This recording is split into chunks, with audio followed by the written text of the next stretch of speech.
শুভ দুপুর বন্ধুরা, সবাইকে আশা করছি সবাই ভালো আছো। তো প্রিয়াঙ্কা সুইটস কিচেন থেকে, প্রিয়াঙ্কার তরফ থেকে আপনাদের অনেক অনেক ভালোবাসা। তো দেখো, আজ একটু সেকালে স্টাইলে মিষ্টি কুমড়াটা আজকে বানাচ্ছি। তো মিষ্টি কুমড়ার এটা ভাজা, এটা দিয়ে সকালে খেতে কিন্তু বেশ ভালো লাগে। একটু সেকালে স্টাইলে হলেও খেতে কিন্তু দারুণ বেশ। তো দেখো, এখানে প্রথমে তেল গরম করে নিয়েছি। তো টুকরো করা মিষ্টি কুমড়াগুলো আমি এইভাবে কেটে নিয়েছি, তোমরা চাইলে চারকোনা করেও কাটতে পারো।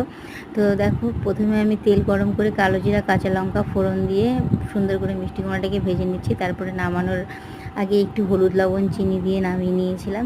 খেতে কিন্তু সেই স্বাদ, ওফ, যার জুড়ি মেলাই ভার একদম দারুণ লাগলো খেতে।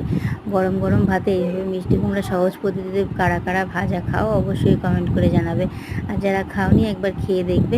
একটু পুরাতন স্টাইল হলেও খেতে কিন্তু বেশ দারুণ লাগে। সবাই ভালো থেকো, সুস্থ থেকো। আর দুপুরবেলা এইরকম মিষ্টি কুমড়া ভাজা একবার খেয়ে দেখো, দারুণ লাগে। এটা